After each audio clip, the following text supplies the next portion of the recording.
बिहार को नहीं मिलेगा स्पेशल स्टेटस का दर्जा। पार्लियामेंट में मरकजी सरकार ने लिखित में ये जवाब दिया है। मिनिस्टर पंकज चौधरी ने लिखित में इसका आंसर दिया है। वैसे नहीं कि बिहार की तरफ से लगातार जेडीयू इस बात को उठा रही है कि बिहार को स्पेशल स्टेटस मिलना चाहिए, स्पेशल स्टेट का दर्जा मिलना चाहिए, और ये मामला लगातार सुर्खियों में रहा है और अब इस पर जमकर सियासत भी हो सकती है, क्योंकि जेडीयू जहां एक तरफ लगातार ये डिमांड करती रही है मरकजी हुकूमत से कि बिहार को स्पेशल स्टेट का दर्जा दिया जाए, ऐसे में अब मरकजी वजीर के जरिए पार्लियामेंट में ये एक बयान दिया गया है। न सिर्फ बयान दिया गया है बल्कि लिखित में ये मैसेज दिया गया है कि स्पेशल स्टेट का दर्जा पार्लियामेंट में बिहार को नहीं मिलने जा रहा है। मरकजी सरकार ने इसका जवाब दिया। मिनिस्टर पंकज चौधरी ने लिखित में जवाब दिया है।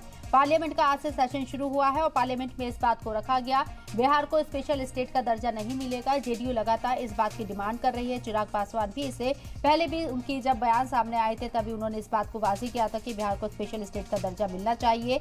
जेडीयू के ऊपर ज्यादा दारोमदार इसलिए नजर आता है क्योंकि जेडीयू इस वक्त एनडीए हुकूमत में एक खास अलाई है और काफी इंपॉर्टेंट अलाई है, काफी खास अहमियत है। 12 सीटों के साथ 12 मेंबर ऑफ पार्लियामेंट के साथ सरकार बनाने और बिगाड़ने का खेल जेडीयू के हाथ में नजर आता है। इसके साथ